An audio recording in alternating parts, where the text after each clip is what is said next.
postos atempadamente viram-se improvidos. Além da má qualidade estética e sonora, isso simplesmente é ininteligível para pessoas normais que trafegam pela vida sem o domínio da chave do conhecimento jurídico. E além do problema da linguagem, é preciso ter em conta que a judicialização é sempre um fenômeno patológico.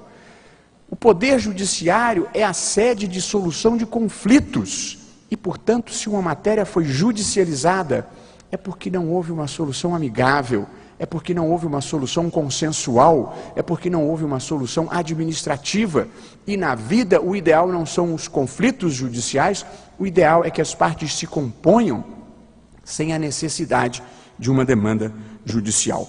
Portanto, é preciso ter em linha de conta que a judicialização oferece o risco de exclusão de participação no debate de uma parcela ampla da população. Portanto, essas são as três grandes críticas: a crítica político-ideológica, a crítica relacionada às capacidades institucionais e aos efeitos sistêmicos, e a crítica quanto ao risco da elitização pela redução na participação do debate. Feitas estas observações, que me parecem importantes, eu devo, todavia, assinalar que acho verdadeiramente que a judicialização e a dose certa de ativismo judicial têm servido bem ao Brasil. Os últimos 22 anos e esta ascensão institucional do Poder Judiciário serviram bem à democracia brasileira e ajudaram no avanço do processo político e social. E é possível identificar decisões progressistas e decisões relevantes em múltiplas áreas do direito, decisões tomadas pelo Supremo Tribunal Federal.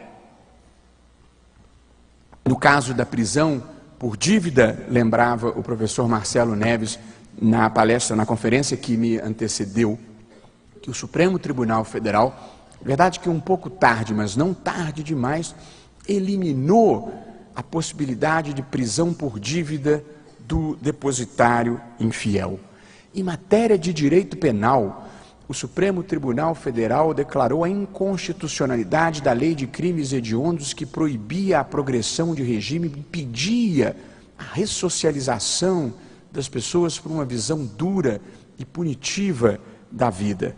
O Supremo Tribunal Federal, em matéria de direito do consumidor, entendeu que o Código do Consumidor se aplicava também nas relações entre os clientes e os bancos, igualmente numa decisão importante. O Supremo assegurou os direitos das minorias, inclusive minorias vulneráveis, como são os indígenas, ao chancelar uma política de demarcação de terras indígenas.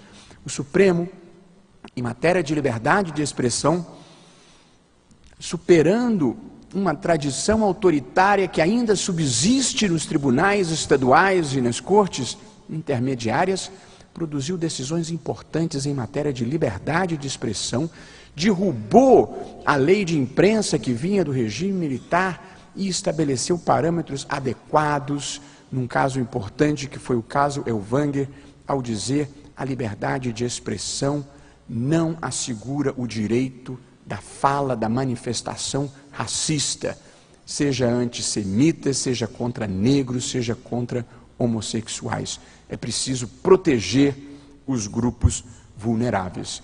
Eu selecionei apenas 5 exemplos, mas há inúmeros exemplos em que decisões do Supremo Tribunal Federal ajudaram a avançar o processo. Não é nem que eu concorde com todas, pelo contrário, tem ponto de vista divergente em muitas decisões do Supremo, mas é preciso reconhecer e fazer justiça que ele tem contribuído para o avanço do processo judicial e do processo social no Brasil. Eu, evidentemente, faço este comentário dizendo que o saldo é positivo, fazendo uma retrospectiva. Eu estou olhando para trás e, evidentemente, não posso garantir como isso será para frente. E nem vou arriscar nenhum prognóstico. Alguém já terá me ouvido dizer mas eu sou uma pessoa que não faz prognósticos, nem de julgamento, nem de resultado de futebol, nem de eleição, nem de coisa nenhuma. Sou uma pessoa que tem superstição e trauma nessa matéria, desde que, em 1978, ainda na faculdade, eu dirigia um jornal universitário e escrevi um artigo chamado Socialismo e Liberdade. E o artigo dizia assim: o mundo caminha inexoravelmente para o socialismo. Pois de lá para cá, meus queridos amigos, caiu o muro de Berlim, desfez-se a União Soviética, abriram-se todas as economias da Europa Oriental e até a China já pratica capitalismo selvagem. De modo que, diante do fiasco absoluto da minha primeira grande previsão, constatando que a minha bola de cristal veio com um grave defeito de fábrica, eu parei de fazer previsões e tenho me dedicado nessa vida à tarefa um pouco mais segura de comentarista de videotape. Depois que acontece, eu compareço, explico tudo por que aconteceu e geralmente não erro o resultado. Estas as observações que gostaria de fazer sobre esses fenômenos: ascensão do judiciário, judicialização, ativismo judicial, críticas à expansão do judiciário e por qual razão eu acho que essa expansão até aqui nos serviu bem, até aqui ajudou-nos o Senhor.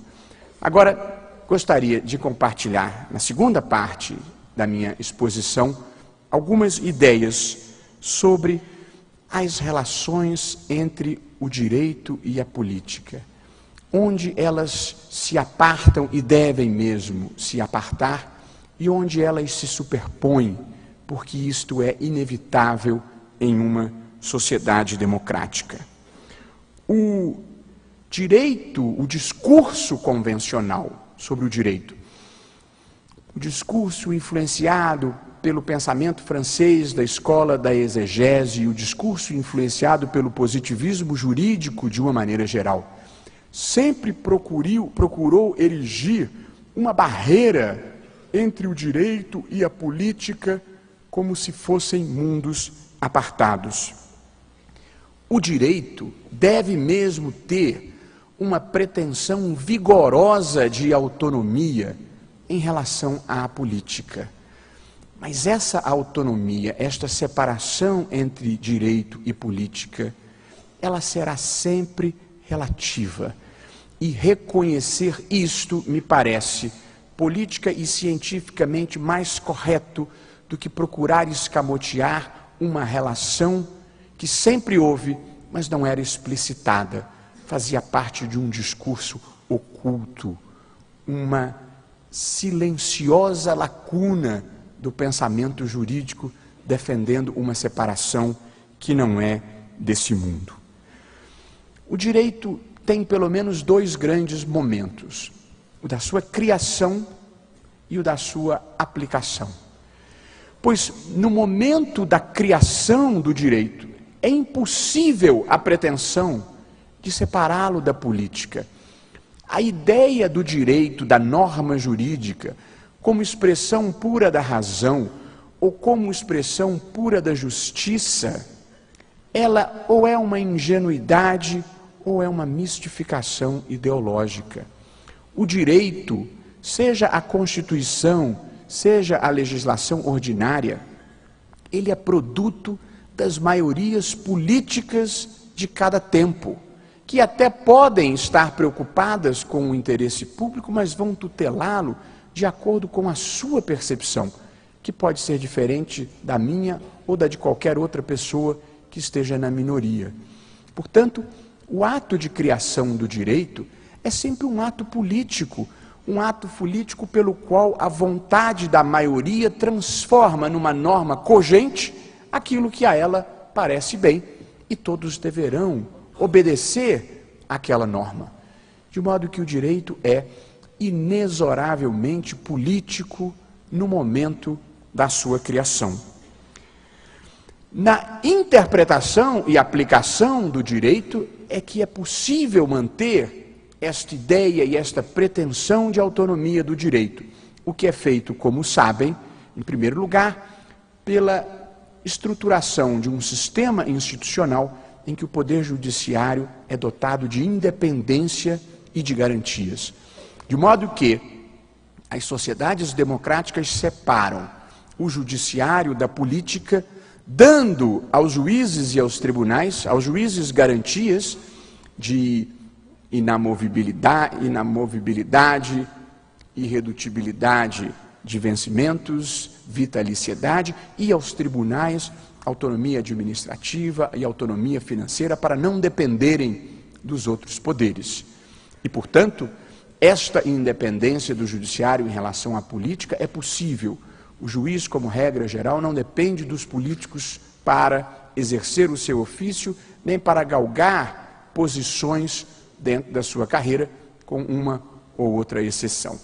E, além disso, procura-se apartar o direito da política pela ideia de que o direito é um domínio científico que tem conceitos próprios, categorias próprias, princípios próprios e, portanto, se a parte for ilegítima, por mais que o juiz queira conhecer daquela demanda, ele não pode, porque a ilegitimidade de parte é uma categoria cristalizada no direito e, como regra geral, não haverá dificuldade em se identificar quando ela ocorra.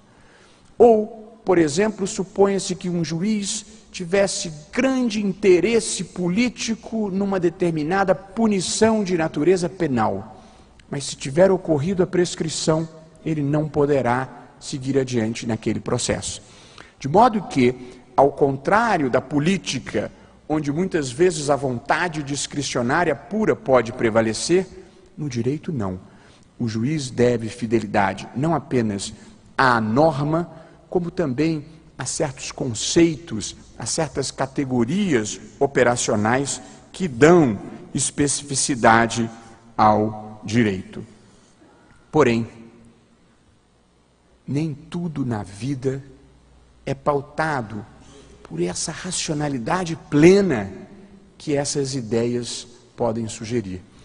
Hoje em dia, aliás, cada vez mais diminui a crença numa cientificidade plena, numa racionalidade plena. As emoções, a ideologia, o inconsciente desempenham algum papel ao lado da razão na vida civilizada. Eu gosto de lembrar de uma história que aconteceu com um físico dinamarquês de nome Niels Bohr. Ele era um físico, trabalhava com física quântica, foi ganhador de um prêmio Nobel e, no entanto, na porta do seu gabinete de trabalho, havia bem na entrada uma ferradura. E um dia alguém foi visitá-lo e perguntou a ele, como ele, um expoente da ciência, do pensamento racional, como é que ele tinha uma ferradura para dar sorte na porta do gabinete de trabalho? Ao que o Niels Bohr respondeu: dizem que dá sorte mesmo para quem não acredita. Portanto, a vida não é movida apenas pelas categorias racionais. As pessoas se movem por crenças, as pessoas se movem por emoções, as pessoas se movem por impulsos conscientes que, por vezes, nem dominam, nem sabem exatamente de onde vêm. Mas o que eu gostaria de observar é que, mesmo o direito sendo um domínio científico, tendo conceitos, tendo categorias, tendo métodos de interpretação, elementos de interpretação, parâmetros hermenêuticos, ainda assim não é possível impedir a influência da política na interpretação jurídica. E quando eu falo política, eu não quero me referir à política partidária necessariamente. Quero me referir a qualquer fator extrajurídico que interfere com a decisão judicial. E quero, portanto, dizer que, independentemente da vontade de quem quer que seja, existe